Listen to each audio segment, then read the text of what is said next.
I am opening the Council Bluffs Board of Directors public hearing on the proposed 2024-2025 school calendar.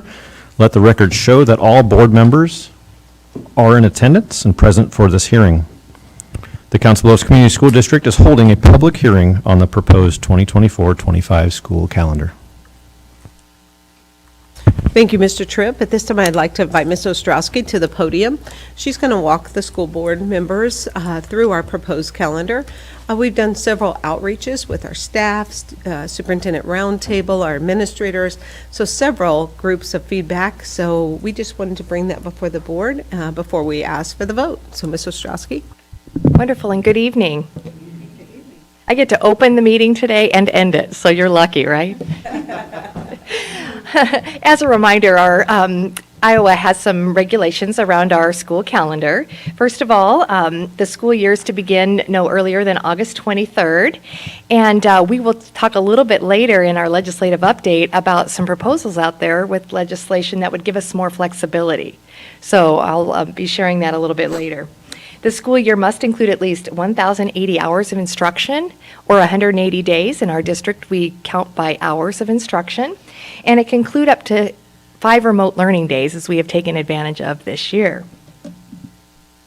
Our school calendar, as proposed, includes just some highlights. It's very similar to this year's school calendar. This time of year, we get a chance to say, how is this school year going? And so far, so good. So we would begin, currently, this is proposed to be August 23rd. Keep in mind that if the state does pass legislation allowing us more flexibility, we could potentially provide an alternative calendar for you to consider at a later date.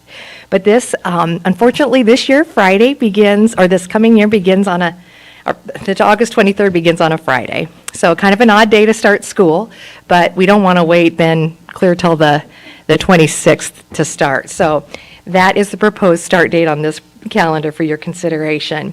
We do include a 2-week winter break, a 1-week spring break, again, as our community told us they really appreciated and wanted. And then we would end on Friday, May 30th. And this calendar does take into consideration an early out on that last day of school, like a Monday schedule, which again, our parents and our staff have said that they wanted.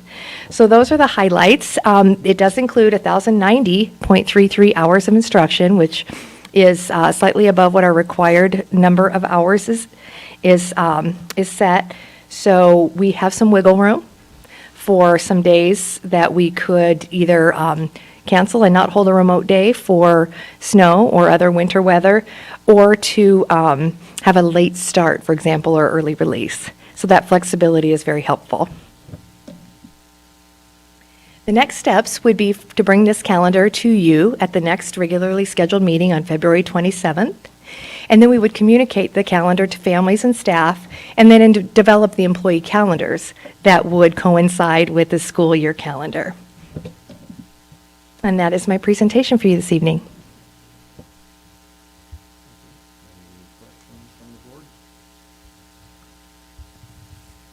No questions from the board. Is there anyone in the audience who would like to make a comment regarding the school calendar?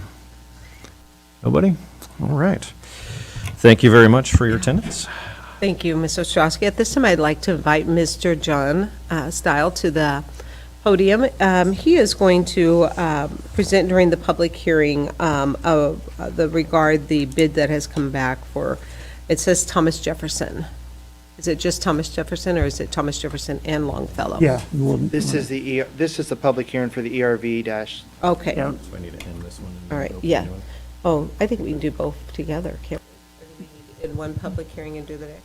Yeah, the way we read I it. now close the public hearing regarding the calendar for 24-25.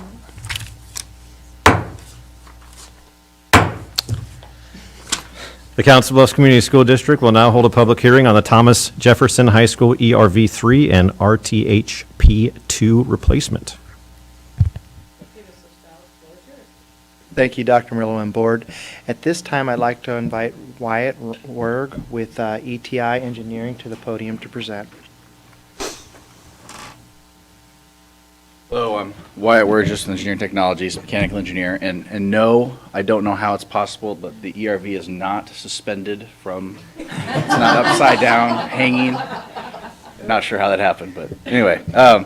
So yeah, just wanted to go very quickly over the project itself, and then with the budget and with the schedule. So 2 units have had wheels that failed at the high school. Repairs were going to be expensive, given the age of the unit, and they have old refrigerant. It just made sense to go ahead and replace them. So one of them is ERV3, which provides fresh air for the auditorium, and the other one is essentially 2 units that can, like basically heat pumps that serve the cafeteria. One of them was replaced 2 years ago, and now this one has failed. Unfortunately, we've seen it's 20% increase in price for the exact same unit in 2 years. So that's that unit, and then the first unit, and I'll go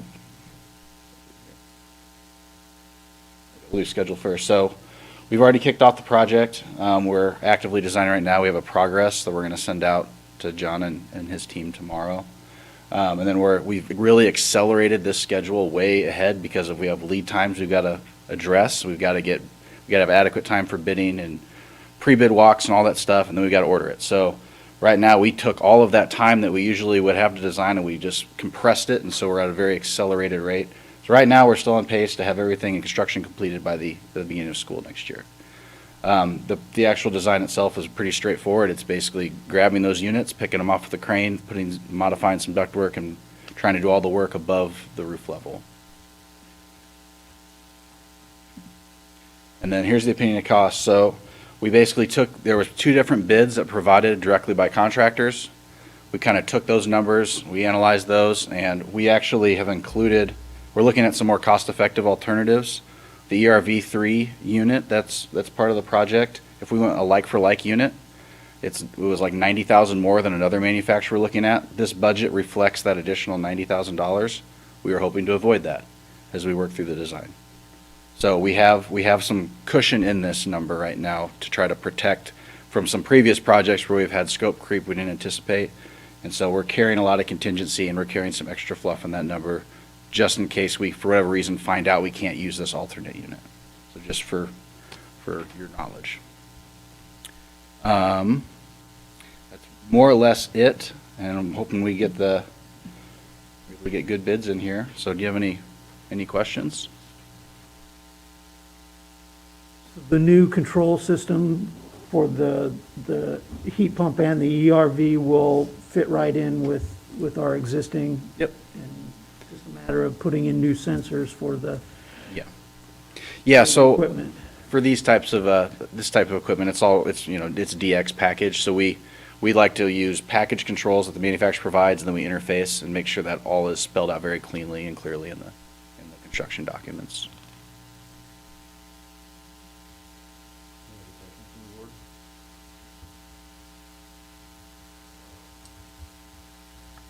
Is there anyone in the audience that would like to make any comments about the rooftop units? I see one additional member of the audience came in.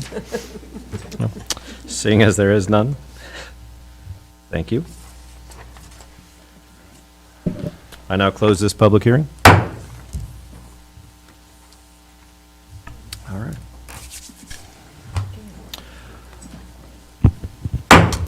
I now open the Council Bluffs Community School Board of Education workshop meeting, February 13th, 2024, 6:40 p.m. If you would, please, Ms. Ostrowski, call the order. You bet. Mrs. Hardiman? Here. Ms. Myers? Here. Dr. Rosello? Present. Mr. Kozier? Present. Mr. Peters? Here. Mrs. Greiner? Present. Mr. Tripp? Here. Thank you. And for you all, please rise and join me in a moment of silence, followed by the Pledge of Allegiance.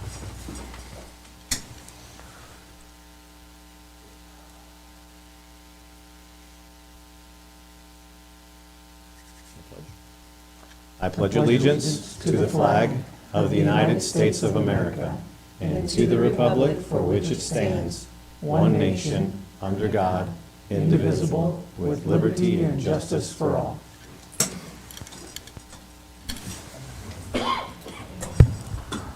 Thank you. Brings up the first thing on our agenda is approval of the agenda. Do I have a motion? I move that we approve our agenda as presented. Second. Thank you. Motion and a second. Any discussion? Seeing as there is none, all in favor, please say aye. Those opposed, same sign. Motion carries. Next up, we have approval of the minutes of the work session and regular business meeting of January 23rd, 2024. Is there a motion? I move for the approval of the minutes from the work session and regular business meetings of January 23rd, 2024 to be approved as presented. I'll second. Thank you. We have a motion and a second. Any discussion? Seeing as there is none, all in favor, please say aye. Aye. Those opposed, same sign. Motion carries. This brings us to the public participation portion of our meeting. There is no public today, so we will be moving on to our superintendent's report. Dr. Murillo. Thank you, Mr. Tripp. At this time, I'd like to invite Dr. Matthews to our podium. This evening, we'll be presenting for the board our winter 23-24 NWEA MAP results. And I always look forward to our winter. It kind of gives us a gauge of where we are, kind of mid-year, and how our students are doing, opportunities for our teachers to kind of be able to provide that additional support if students are in need, or that enrichment. And so, Dr. Matthews, the floor is yours. Thank you, Dr. Murillo, and good evening. Good evening. It is my pleasure to share the results of our winter 2023-24 MAP results. For those of you new to the board hearing this for the first time, I did want to make sure I provided a little bit of an overview for the NWEA MAP assessment and what that is. It is the assessment that we administer 3 times per year in grades K-11, and we administer that in September to get our baseline for the year, mid-year in January, so we just closed that window, and then again in May at the end of the year. It really does provide a roadmap for teachers and administrators to look at where we are currently as a system, as a school, individual classrooms or content areas, and make those plans, as Dr. Murillo stated, to support or enrich as needed. We really look at overall performance, so that achievement level for students and the growth that they're making, because we know that both are very important to the success of our students. Tonight, I will be presenting the results related to our reading and math assessments in MAP, because those directly align with our strategic goal 1, which is to improve academic achievement. And we have 3 metrics that are related to that goal. They were updated this year. So that first one is really looking at the students who will score in the top 3 bands in MAP, math, and reading. There are 5 bands overall. There's low, average, high average, and high. And so we're really looking at, by the end of this school year, having 60% of our students being in those top 3 bands, and then increasing that by 5% each year for the next 2 years. We also talk about the growth targets. So based on a student's current level of performance, a growth target or projected growth is automatically calculated to say this is where a student should be by their next testing period, and then really looking at fall to spring in an academic year. And our goal is 60% of students meeting that growth target fall to spring. And that is a stretch goal, because this is based on norms, and 50% of students will meet that goal and 50% will not meet that goal because of how it's normed. We have had success at that 50% level, so we really want to stretch ourselves to that 60%. And then finally, because we believe all students can learn and grow, we set a goal of 100% of students demonstrating growth in both areas as well. I wanted to share just an overview of how we're doing related to those goals and metrics. So the metrics that I just discussed are on this slide in front of you, starting with that first one, talking about our goal of 60% of students being in those top 3 bands by the end of the year. Where we are currently after our winter testing is 60.29% of students are in those top 3 bands in the area of mathematics, and 57.63% are in those top 3 bands in the area of reading. So we've exceeded in math, and we are approaching in reading. Again, our goal of 60% of students meeting those projected growth targets. We are exceeding that goal in mathematics at almost 62% mid-year, and we are at just about 53% of students meeting those growth targets in the area of reading. So again, above the national average, that norm, and approaching our 60% goal. And then finally, for demonstrating any growth, we know we have that goal of 100%. We're at almost 80% for math and 71% for reading. And I'll talk to you more about how that breaks down by grade level and how difficult it is to achieve that growth at those upper grades. So we'll get started with a really great celebration in the area of mathematics, and we increased by 5% of students in those top 3 bands from our fall to winter testing period. So we're really excited to see students shifting into those top 3 bands in their achievement in the area of mathematics. That's a great celebration. Looking at that over time, we began administering MAP for the first time in spring of 2018, and you can see that trend line is just really nicely trending upwards for the most part, and we have over a 10% increase from when we first began administering MAP in the area of mathematics, when we were at about 50% to now 60%. You may remember, those of you who heard this presentation in the fall, that we did see our math coming in at a lower area of performance than we typically see in fall of 2023, and that's reflected on that dot there, but we have more than recovered that from the winter testing, and we knew that there was a change in the algorithm that could have contributed to that drop in the fall, so we're glad to see that our students have made up those gains in the winter testing period. This next graph shows MAP performance in the area of mathematics by grade level. So starting on the left with kindergarten through 11th grade, and then the district averages all the way on the right.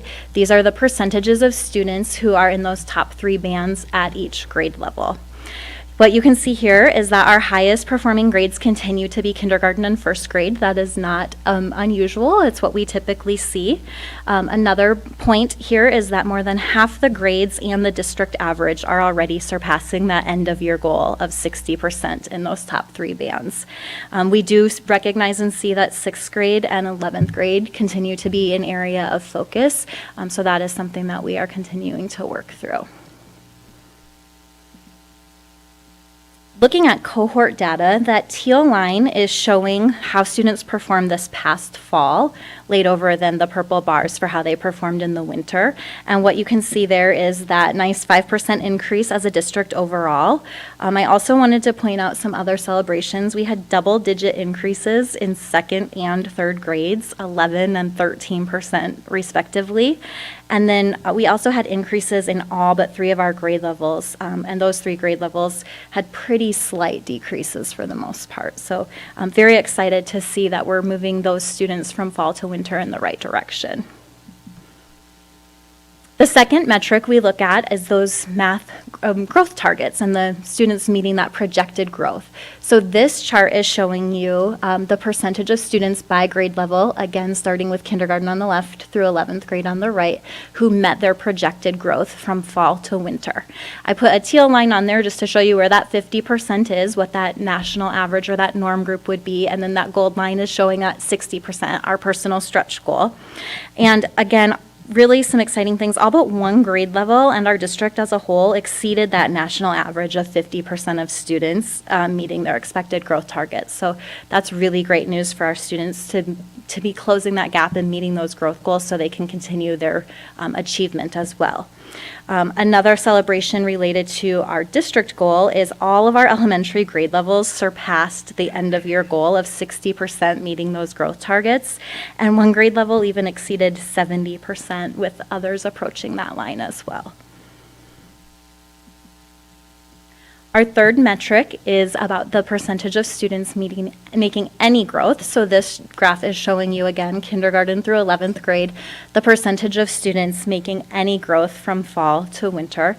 And again, typical to what we've seen in other years. At the elementary grades, a higher percentage of students meet any growth. As students obtain higher and higher RIT scores, their projected growth decreases. A student's projected growth from fall to winter, if they have an extremely high RIT score, might be 1 point. So to meet their projected growth, they need to just make 1 point gain, but that's incredibly challenging to do. So sometimes students don't meet their projected growth or any growth because they might drop a point or two. So we do look at that at the secondary level, especially, like, are they dropping by a lot? Are there gaps? Or was it a day where they just missed a point or two compared to where they did in the fall? So we're always analyzing that to see, is this truly an academic need where we need to respond, or is it just that moment in time that they had a drop of a point or two? And we look at how it compares again to last year by grade level. That teal line shows the percentage of students making any growth at each grade level last year. And what you can see there is this is not atypical from what we usually see. So it tells us that, you know, it's what we normally see because of that variance we talked about with the challenges in those higher grade levels with RIT scores. But there are some celebrations there. I really wanted to point out at 9th grade, our transition grade into high school, sometimes that can be quite challenging, but there's a nice increase there. So we're seeing that our work on goal 3 as well with supporting those transitions is really paying off there. We also do look at this data by subgroup because we want to make sure that we're meeting the needs of all students. So we look at those groups of students compared to our district as a whole. So what you can see from left to right on this graph is that first data point is all students, and then we have those students who are receiving ELL services and IEP services next, and then we have subgroups for Asian, Black, Hispanic, Native American, multiracial, white, and then finally low SES, and those trend from left to right. We recognize that there continues to be more variance in our achievement data by subgroup, especially in those areas for IEP and ELL services. So we are constantly looking at, are they also meeting their growth? Because we want to make sure that we are closing that gap for those students. And as those students achieve proficiency, they're exited from those EL and IEP services, and they're no longer part of that subgroup. They're part of the all-student group again. So as they achieve proficiency, they move out of those groups. But when we do look at the percentage of students who are meeting their growth targets by subgroup, it's great to see that we do not have that same level of variance. This is really indicative that we are meeting the needs of students at a similar rate regardless of their subgroup. You can see here all students are falling about 5% above or below that 60% goal, and they're all well above the 50% national average. Regardless of which subgroup they're in, they're meeting those growth targets at a very similar rate. That concludes the update on our progress toward our math goals. So now I will switch gears and talk about reading, where we did still see an increase there, not as great as the area of mathematics, but still not a small feat to see an increase of 0.5% of our students now in those top 3 bands compared to that when we were in the fall. You may recall that we are also implementing new and updated curriculum for ELA in our elementary levels. And so to see any kind of increase in an implementation year is really exciting because our teachers are really learning a new scope and sequence, new pacing, new resources, while making sure they're meeting the needs of our students in their reading and ELA. So any increase here is great to see, and we know we still have work to do. Again, showing historical data from when we first began administering this assessment in spring of 2018, you'll notice that our reading data is more flat than it was in the area of mathematics. We do still have an increase from when we first started, but it's about 2% compared to what we saw in mathematics in that 10% range. Just like in math, this is showing the percentage of students by grade level, K to 11, and then our district average, who are in those top 3 bands, so that first metric that we are looking at. All but one grade level are over 50% in those top 3 bands. We do have 2 grade levels exceeding that 60% end of year goal. And again, 9th grade here was our highest performing secondary grade. And we know sometimes that can be difficult in that transition year. So we're excited to see the success of our 9th graders and that focus on our transition years. Again, we'll look at the cohort data. So that teal line is this same group of students and their tests, their proficiency levels in the fall. We see here a really nice increase in second grade. If you recall, second grade is the year when we get to decide, do they take the K2 assessment, where it's very heavily supported, or do they take the independent 2-5 assessment? And they respond very nicely. We always see that drop in the fall assessment, but by winter, they are showing us that they can handle that independent test and they are ready for it. So nice to see those gains there again. We also saw fall to winter increases at all 3 high school grade levels tested, so that was great to see this year. Not as common, we did see some decreases in K1 and 6-7, so looking into that a little bit more, we discovered that K1, it was really in the language and writing domain. So we're responding to that, looking at our resources and how we can make sure our K1 students are really supported in language and writing and how our teachers feel comfortable with those areas.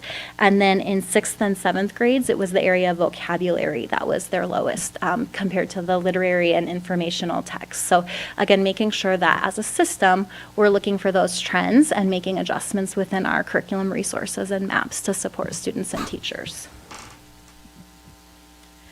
This is a similar graph to what we saw in math for our second metric related to the projected growth targets. So again, that teal line is the 50% average and the gold line is our 60% stretch goal. By grade level, this is the percentage of students meeting those projected growth targets. And what we saw here is we are meeting or exceeding our end of year goal of 60% at 2 grade levels. So kindergarten and second grade are right at and above that 60%. And we now have 9 grade levels meeting or exceeding the 50% national average. Last year at the same time, we had 8 grade levels, and the year prior to that, it was 5. So we are seeing that each year we're gaining more students meeting that projected growth from fall to winter, and we're continuing to move in the right direction with our projected growth goals. For any growth, the reading tells a similar story to math, where we see that higher percentage of students meeting any growth at the lower grade levels for the most part. I do want to highlight 8th grade does pretty well there and bounces up even from 6th and 7th, so very pleased to see that. And compared to where we were last year with that pink line, again, we're in about a similar place, some grade levels a little above and some grade levels a little below, but nothing extremely atypical as far as the percentage of students meeting any growth at a given grade level. Again, we analyze subgroup data to see how our students in our different student groups are performing compared to all students. Again, there's some variance here in that performance data where we see especially our EL and IEP student groups performing at a lower rate than all students in other subgroups. But once again, when we look at the percentage of students meeting growth targets, there is much less variance here. So again, very indicative that we are meeting the needs of all students to help them achieve their projected growth and keep moving within their own educational journey towards that achievement. With the exception of one student group, all student groups were within 3% above or below that national average of 50% meeting those growth targets. So really tight there, and again, not a lot of variance. So as we conclude looking at our progress towards our goals and metrics for Goal 1, I do want to talk about some next steps. The first has already begun. We are implementing new learning from NWEA MAP professional learning sessions. The week after the MAP window closed for winter, principals, instructional coaches, and curriculum specialists engaged in professional learning that experts from NWEA provided to really help us dig into our reports, understand our data, and to help us really utilize those in coaching and working with teachers to best inform their instruction for students. It really aligns nicely with our MTSS process, which is another bullet on the below. One report that we really appreciate and dig into is called their quadrant report. And what it does is on one axis, it talks about the percentage of students meeting their growth targets, and on the other, it's the percent who are achieving at that high level and where we would want to see them. And when we see the quadrants, we're looking at that top right quadrant. They're meeting their growth targets and they're hitting that achievement at the level we want. So we want to look at, okay, what are we doing with those students that's working? Because they're hitting achievement, they're hitting growth targets. We can reflect on that and maybe look at another quadrant and say, gosh, they're hitting their achievement, but they're not hitting their growth targets at the level we want. What can we replicate with those students in that upper quadrant to meet their needs at a similar level? Or it helps us to make sure if we have students who are hitting that achievement, that we're not leaving them behind if they're not hitting their growth targets. It gives us another group of students to look at and say, boy, do we need to enrich something for them to make sure they're hitting that target? So it really helps us to pinpoint, do we need to give some more support, some more enrichment to make sure that they're meeting both that growth target and that proficiency or achievement level.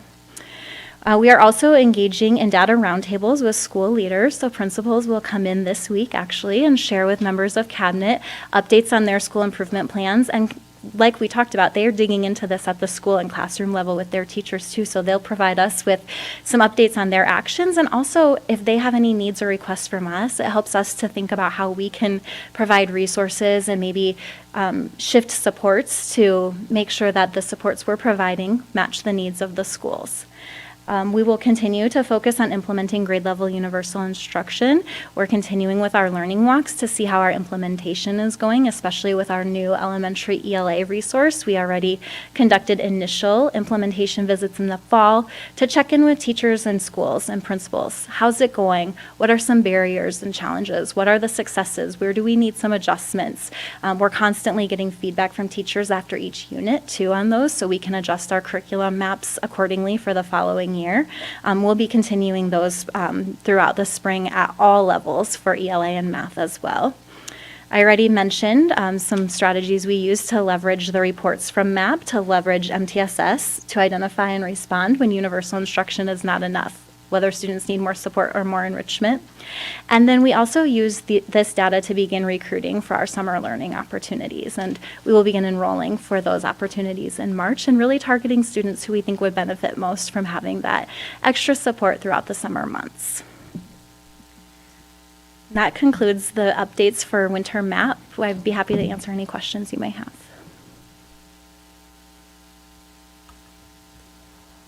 Not as much a question, more a comment. It's really exciting to see that sort of growth, especially like when you were mentioning math, and I took note of that 10% growth from fall of 2018 to now. I mean, that's awesome to see that sort of slow, trajectory upwards. I'm really looking forward to seeing that hopefully in reading as well.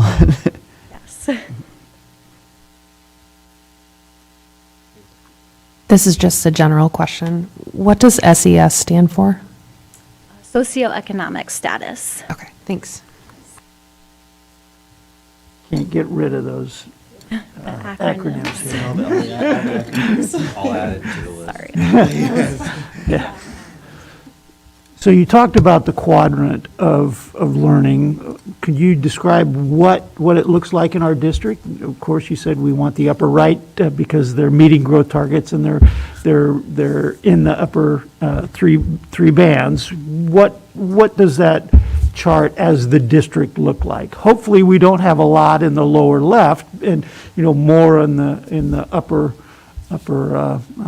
parts of the graph. Yeah, so NWA actually doesn't allow us to run that report at the district level. It is by classroom only or by teacher. So we get that data by teacher to see so that you can work with the teacher on addressing the needs of that group of students. So we run that and work with our coaches and specialists and principals on how they use that data within their schools. A new report principals can run and we can run by school then shows kind of how teachers are plotted out on that same. So if they have students who are primarily performing in each of the quadrants, so that we can get at the school level, but we don't have the capability to get that report at the district level. Okay. But yes, we do see, and you can tell based on our scores, we're more heavily clustered in the upper middle, not a lot in the bottom.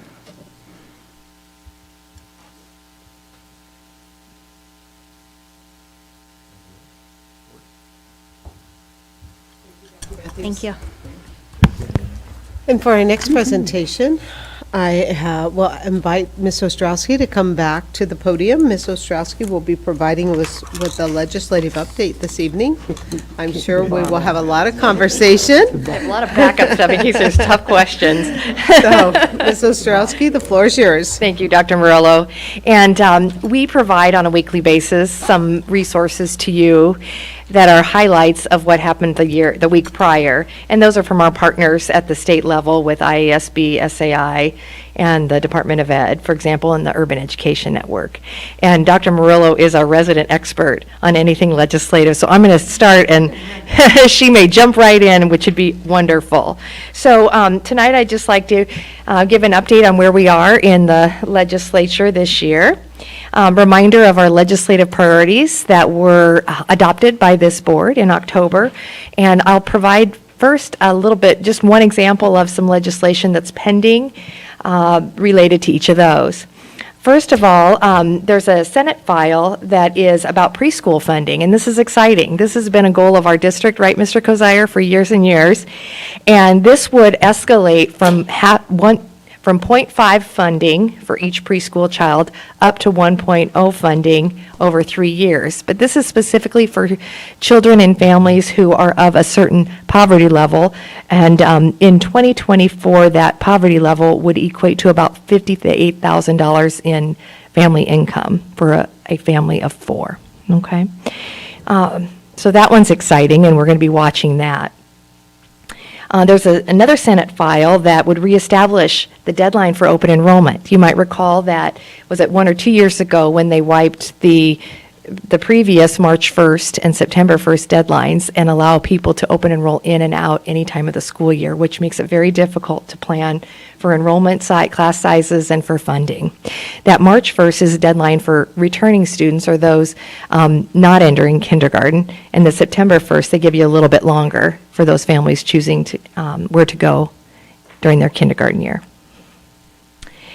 There's one I found related to mental health services, and this seems to be providing some additional funding or use of funding sources for services provided in school-based settings, which is exciting because we know that when students and families are served in our schools, oftentimes they're more likely to take advantage of those services. So we're going to be watching this or similar kinds of bills that might help us get to that mental health supports and student safety goal that the board has indicated as a priority.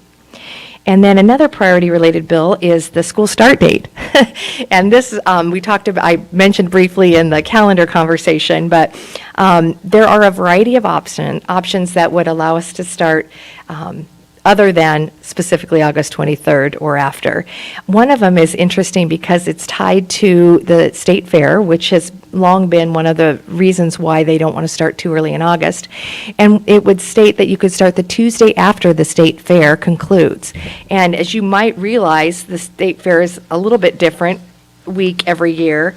For example, the next couple of years, that would mean that we could start earlier than the 23rd. But the following 2 years, then it would be after the 23rd, just based on how the state fair falls. So that one's a little interesting. There's another one that says it could start on the 25th or the week that the 25th hits, and another one, the 23rd, which was most flexible, the week of the 23rd, as long as it doesn't fall on a Monday.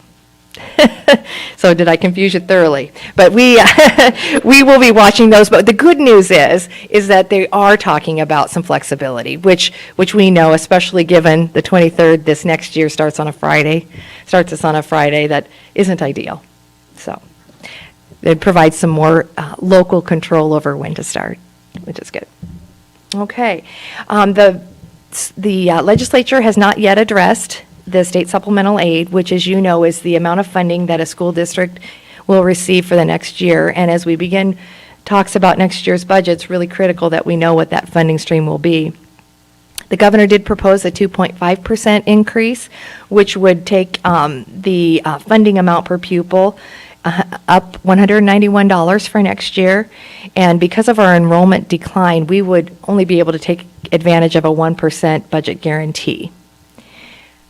We still would very much like the legislature to consider a state supplemental aid that is in excess of 2.5 so that we can continue to grow funds for use for our schools. There is a Senate file out there that includes a 4% growth, so we might see some compromise as people review and take a look at the options that are available based on the funding and the palette of the legislature to increase that funding to where it needs to be. There are several factors, I believe, that have kept the legislature from seriously discussing this and meeting their deadline for setting the state supplemental aid for next year. Most notably, some of the governor's proposals regarding the AEA and teacher salary increases, and I'm going to talk a little bit about those now. But that is, this has taken a little bit of a back seat this year. I believe that you have been keeping up to date on the governor's proposal to reform the AEAs. It's quite complicated and comprehensive, but just as a couple of highlights, it does provide some reform to a 50-year-old model that to help ensure that we're providing the best resource and resource allocation to school districts to meet the needs of students. Based on our enrollment numbers, AEA receives money, and we then do not have any control over how that money is spent.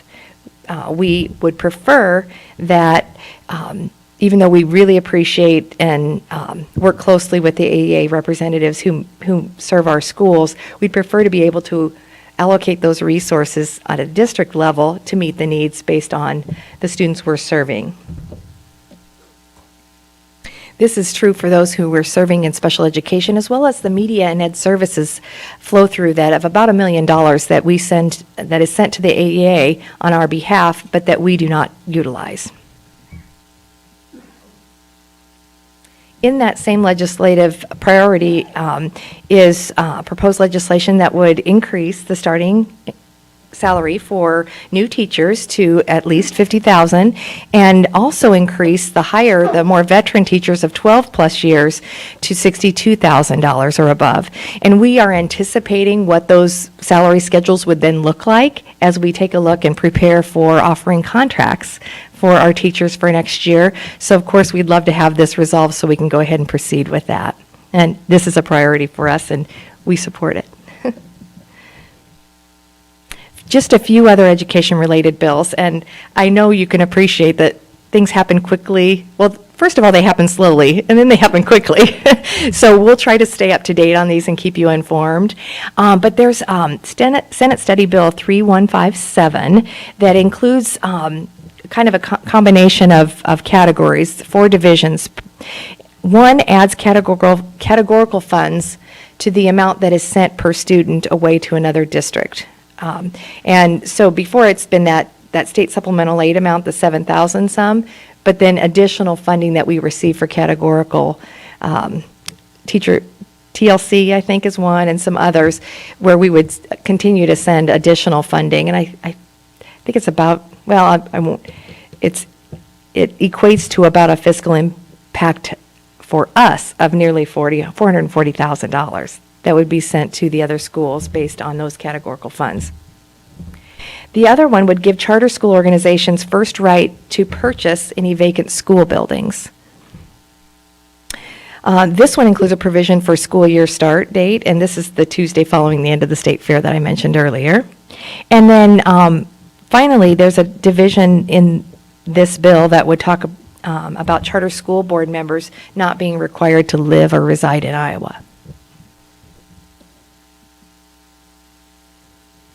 Finally, there's a school security bill out there that's being discussed by the Public Safety Committee, but it does relate to education, obviously, and would mandate school districts of 8,000 students or more, which obviously we are in that category, who have to have school resource officers or private security in their high schools. And we, of course, do have SROs in all of our high schools. It would develop or implement a grant program that could appropriate some funding for that, but it would likely not match the total cost. And but it would be helpful to have some support from a funding source for that. And then interestingly, it includes some training that would be necessary if any school staff members were to want a license to carry guns. I will mention that we'll continue to keep you up to date, and the Council Bluffs Area Chamber of Commerce is again this season going to be hosting their legislative coffees. The first one will be February 24th, March 16th, and I believe they've penciled in April 13th. Those are held on Saturday mornings at Wilson Middle School. We're pleased to have our facilities used for that. And they're from 9 to 10:30 in the morning. So come and get a cup of coffee, and I usually have really pretty good donuts there. So with that, I'm sure that there is some discussion that the board would like to have, and that concludes my presentation, Dr. Murillo.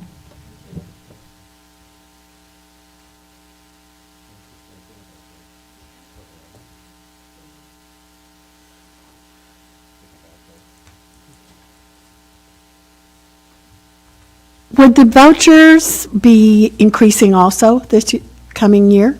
Was that part of that bill with them, that they would have an increase every year? So would their increase on our other end even come close to covering it? Okay. Are you referencing, are you referencing the charter open enrollment facilities, that bill, SSB 3157? So if it would be approved in the current form, the categorical funds would follow those students going with the vouchers for those private schools that would be receiving. Yes, that would also impact us. Any student that open enrolls out, the categorical funds would follow. And so when we pulled the 440, it's really like 439 and change, so we just rounded up.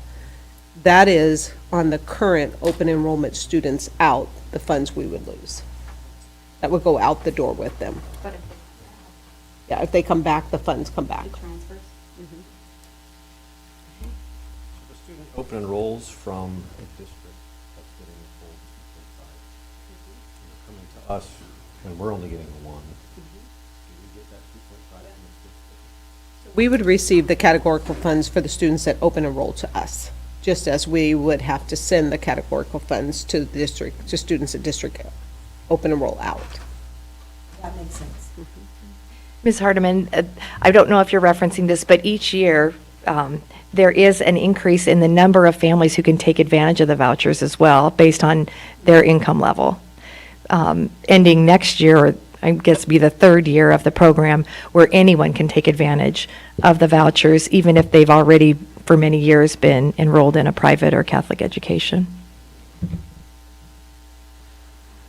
On the bill for the preschool funding from raising it to 1%, that seemed like a very specific percentage for as far as above the poverty line. And I'm curious, do we have any stats on if any families would fall under that in our district? No, Dr. Matthews was off last week, enjoying some much-needed vacation time. So this week I was going to, because there's actually 2 bills out there on the preschool. There's a House bill and there's a Senate bill. And so as Senate File 275 is awaiting, and on that one, you would go from a 0.5 to a 0.75 to a full point over the 3-year period. But the House file wants to move directly to a full point. And so we would have to calculate how many of our students would be above the 185%, is what's listed in both of these bills that we have. So we could run our numbers of our preschoolers and see what that looks like. And I can provide that update to the board. And I'm sorry, and so on the all the discussion around AEA, funding reform and everything, I do know for a while there was still attached to that, it was a 96 million, I think, in additional funds directly for teacher pay. That's still there, correct? It is still there, and it's still attached. There's a lot of conversation around pulling it apart, especially in the House.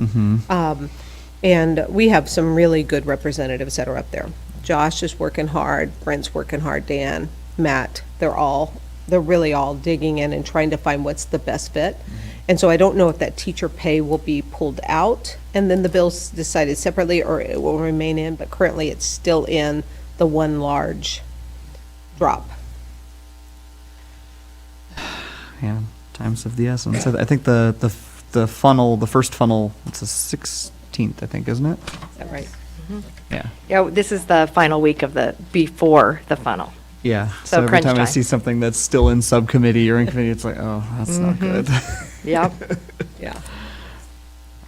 So did they give a reason why they were going to allow non-residents to be on charter school boards when when the local school board is supposed to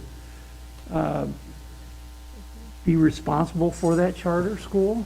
Yeah. I mean, how is that going to play out? I mean, we're required to live in our district, so how, if we're responsible for any charter school that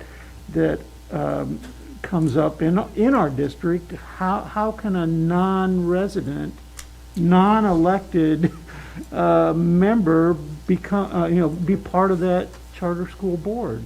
Well, first, Dave, our school district would never be responsible, the board would never be responsible for a charter school that would come They're up responsible to us. The To the- charter to school the is community. responsible to. to the community and the parents in that Right, community. yeah, the to staff, the yes. council of school district. So we look at charters as a typical public school.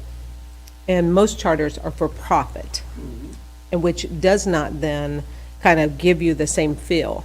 There were several, and this was one of the subcommittees that I spoke at. There are several charters that believe that because they are bringing in their expertise on just how most charter schools take on a theme, kind of like a magnet theme. And because they have that expertise around that theme, that local board members would not have the knowledge to help them get that off the ground and get it set. I still believe it should be local control, local board members, and you bring in consultants to help get that theme off. And my greatest concern is the oversight, accountability, and accreditation. And then what does the renewal look like?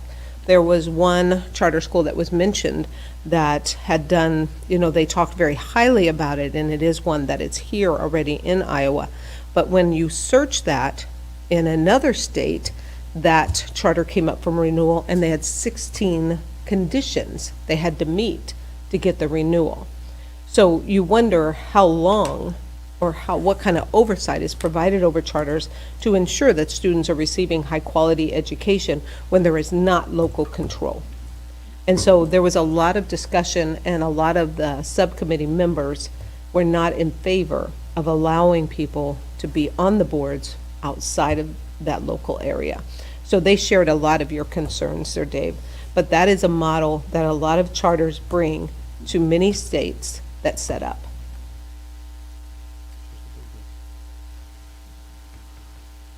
Which sadly can get pulled at any time.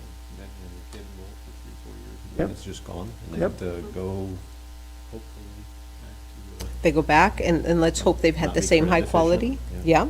And I've also seen where you open and you promise a lot of things, and they're not always, the conditions aren't met, or you can't sustain enrollment, or you can't garnish the enrollment that you promise the person that's sponsoring the charter.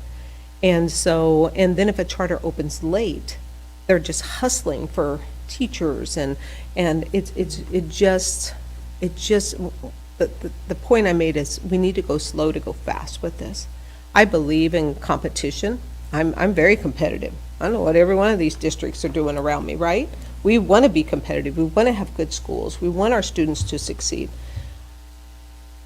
But I also know that we have to have parameters to ensure that we are inviting or allowing charters to pop up that will provide high-quality schools, and there will be good processes and procedures in place.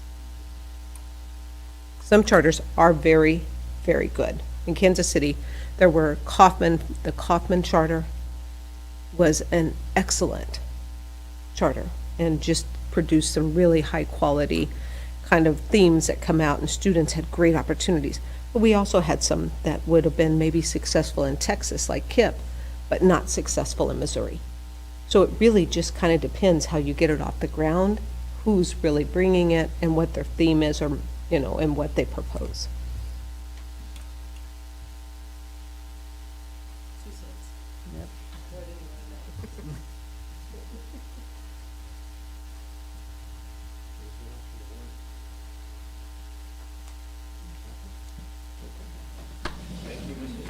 You're welcome.